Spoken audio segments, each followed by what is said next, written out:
नमस्कार दोस्तों, आपका बहुत बहुत स्वागत है आपके अपने YouTube channel Manoj Rawat tutorials में। आज हम देखेंगे आपकी इंग्लिश पेडागोजी के 15 most important MCQ. So now start the section. So first question is your. आपका पहला प्रश्न है कि ए learner shows her reading ability bye critical appreciation of an unseen text that is one stage above her cognitive level. यहाँ पे पूछ रहा है कि लर्नर जो है, एक पाठक जो है, वह क्या है, उसकी रीडिंग एबिलिटी है कि उसने एक अनसीन टेक्स्ट देखा और वह क्या है, एक आई स्तर पे था तो उससे एक ऊपर स्तर पे पहुंच गया। तो इस निवेश को हम क्या बोलेंगे? Comprehensible input, comprehensible output, monitor hypothesis या फिर नेचुरल हाइपोथेसिस।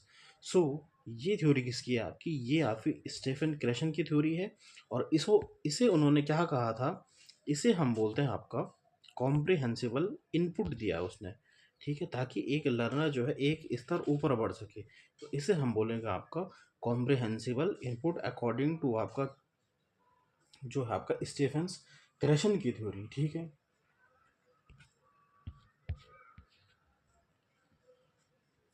अगला क्वेश्चन आपका, the subconscious acceptance of knowledge where information is stored in the brain through the use of communication is known as language, ठीक है। यहाँ पे पूछ रहा है कि एक सबकॉन्शियस प्रोसेस है, यानी एक अचेतन प्रक्रिया है। तो अचेतन प्रक्रिया जिसमें हम क्या है, लैंग्वेज को क्या है, तो आपका क्या हो जाएगा? अचेतन प्रक्रिया किस में होती है आपकी? अधिगम में होती है या फिर आपका जो आपकी एक्विजिशन में होती है? तो डेवलपमेंट तो आपका गलत हो जाएगा, फंक्शन भी आपका गलत हो जाएगा। ये आपका अधिगम है, ये आपका अर्जन है। तो अचेतन प्रक्रिया कौन सी होती है आपकी? वो होती है आपकी अधिगम की, अर्जित अर्जन करने की प्रक्रिया, यानी एक्विजिशन। एक्विजिशन यानी भाषा को क्या है, अर्जित कर रहे हैं। तो अचेतन प्रक्रिया यानी जब हम अनकॉन्शियस प्रोसेस में होते हैं, सबकॉन्शियस प्रोसेस में होते हैं, तो उस टाइम क्या है, हम एक्विजिशन करते हैं। और कॉन्शियस प्रोसेस में हम क्या है, लर्निंग करते हैं, अधिगम करते हैं। तो यहाँ पे आपका जो सही उत्तर हो जाएगा वो क्या हो जाएगा? आपका एक्विजिशन हो जाएगा। लैंग्वेज एक्विजिशन उसे हम कहते हैं।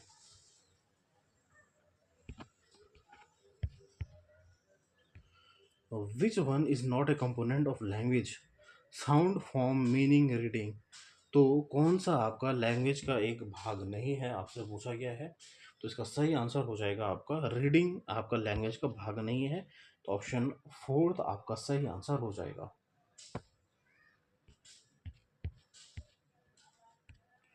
और which method emphasises more on spoken than written language? यानी कौन सा मेथड हो जिसमें हम बोलने पे ज़्यादा ध्यान देते हैं और लिखने पे कम ध्यान देते हैं? Audio lingual method, grammar translation method, structural method या फिर डिडक्टिव मेथड? तो ये हो जाएगा आपका ऑडियो लिंगुअल मेथड, इसमें कि हम केवल और केवल जो है बोलने पर ज़्यादा ध्यान देते हैं और लिखने पर कम ध्यान देते हैं। और जो आपका ग्रामर ट्रांसलेशन मेथड होता है, इसमें क्या होता है, ये आपका ओल्डेस्ट मेथड है। और इसमें क्या है, हम पहले जो आपका है मातृभाषा में बच्चे को सिखाते हैं, फिर उसे कोई दूसरी भाषा सिखाते हैं, ठीक है, ठीक है। और स्ट्रक्चर में आपका एक स्ट्रक्चरल वे होता है आपका, जैसे आपका subject plus verb plus object, इस तरह से आप एक स्ट्रक्चर से बच्चों को भाषा सिखाते हैं। और डिडक्टिव मेथड क्या होता है? जो आपका इंडक्टिव होता है, और डिडक्टिव, इंडक्टिव मतलब एग्जाम्पल से रूल की ओर। और डिडक्टिव जिसे हम निगमन बोलते हैं, निगमन क्या होता है आपका? डिडक्टिव होता है जिसमें हम सबसे पहले क्या नियम पढ़ते हैं, ठीक है, यानी रूल से आप एग्जाम्पल की ओर बढ़ते हो। आप रूल से आप क्या है, एग्जाम्पल की ओर बढ़ते हो। आपका जो डिडक्टिव मेथड ऑफ रीडिंग होता है या फिर डिडक्टिव मेथड होता है, ठीक है। चलिए अगला प्रश्न देखता हूँ। In which method teacher should be aware about all methods? यानी ऐसा कौन सा मेथड है जिसमें कि टीचर को क्या है, हर मेथड के बारे में पता होना चाहिए? Grammar translation method, direct method, activity based learning या फिर एक्लेक्टिज्म मेथड? तो इसका सही आंसर हो जाएगा आपका एक्लेक्ट मेथड। जो होता है वह क्या होता है, उसमें शिक्षक को वह क्या है, हर जो आपकी मेथड होता है उसके बारे में ज्ञान होना चाहिए। तो वो उस मेथड को हम बोलते हैं एक्लेक्टिज्म मेथड। नेक्स्ट क्वेश्चन देखते हैं अब हम। Giving a cursory glance over the headlines of a newspaper. यानी केवल आप ऊपर ही ऊपर पढ़ रहे हैं, जो आपकी हेडलाइंस रहता है, आपने देखा होगा जब आप न्यूज़पेपर देखते हो तो उसमें जो आपकी ऊपर ही ऊपर जो हेडलाइंस रहती है, जो आपके मोटे अक्षरों में लिखी रहती है उसको आप पढ़ रहे हो, तो इस तारीख का जो रीडिंग होता है उसे हम क्या बोलते हैं, इंटेंसिव, स्कैनिंग, एक्सटेंसिव या फिर स्कीमिंग। तो ये हो जाएगा आपका स्कीमिंग रीडिंग, इसे हम बोलते हैं। जब आप केवल और केवल ऊपर की जो हेडलाइन पढ़ते हो, केवल नॉलेज लेने के लिए पढ़ते हो, यह क्या कहना क्या चाहता है, हेडलाइन पढ़ते हो, उसे हम बोलते हैं आपका skimming reading.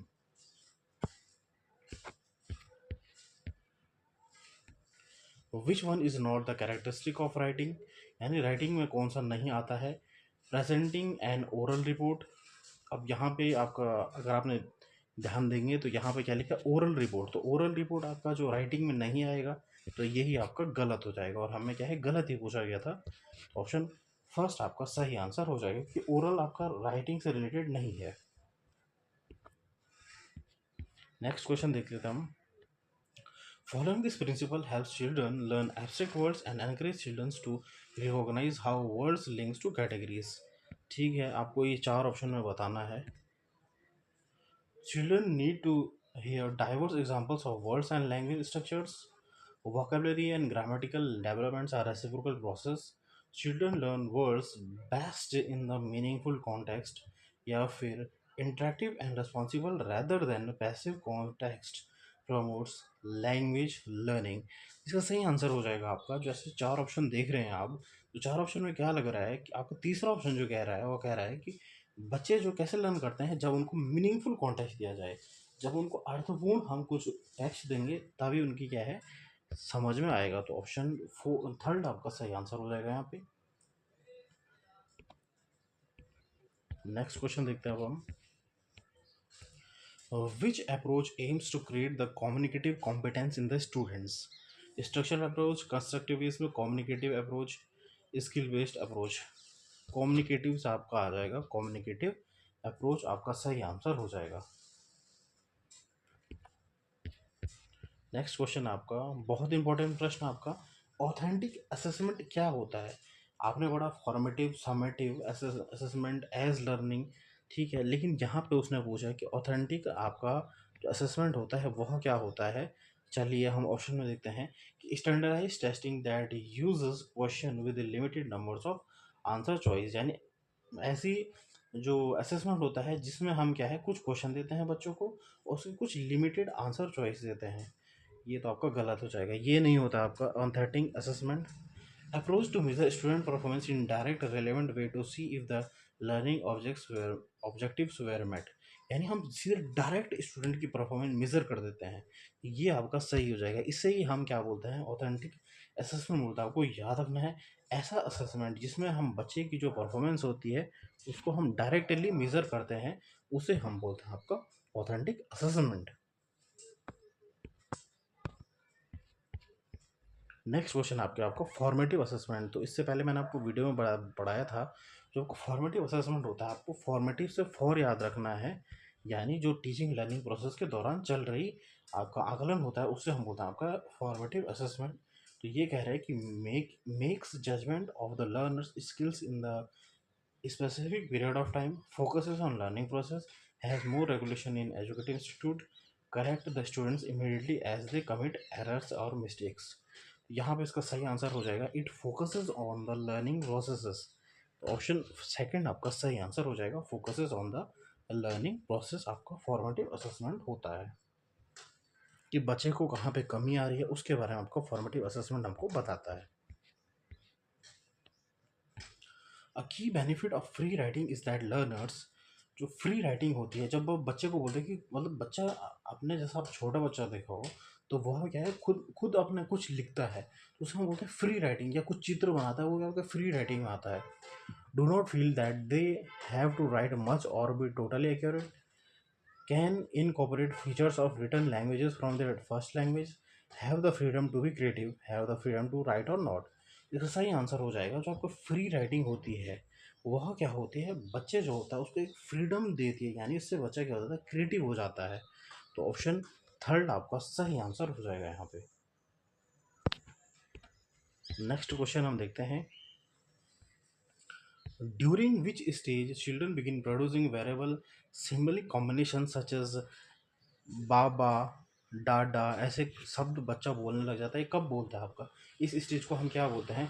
कोइंग, one word stage, telegraphy stage या फिर बैबलिंग स्टेज। तो इसे हम बोलते हैं आपका बैबलिंग स्टेज, यानी जब बच्चा क्या है बलबलाना शुरू कर देता है कि मामा बाबा डाडा ऐसे कुछ बोलता है, तो उसे हम बोलेंगे आपका बलबलाना, जो आपका हिंदी में कहा जाता है और इंग्लिश में ऐसे कहते हैं बैबलिंग स्टेज हो जाता है।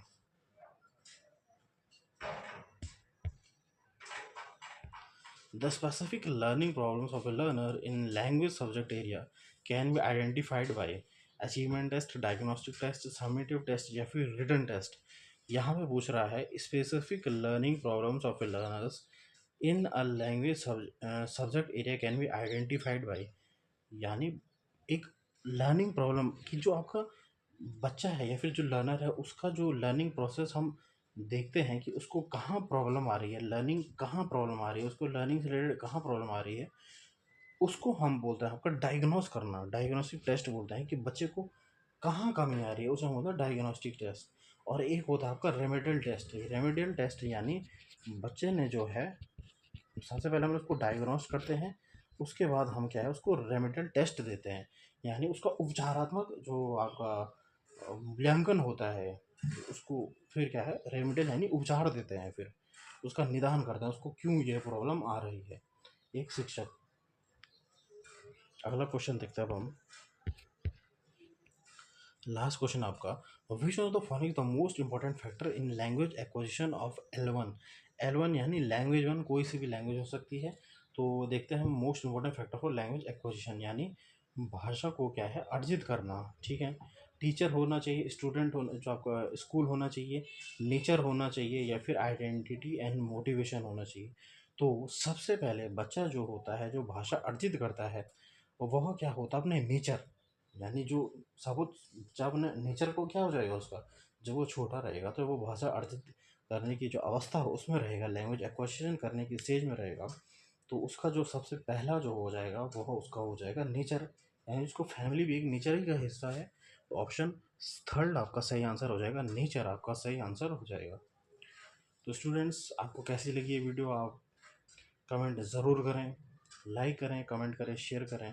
इन वीडियोस को बनाने में बहुत मेहनत लग रही है, तो आपसे रिक्वेस्ट है कि hit the bell icon and share this video all your friends and subscribe to my YouTube channel.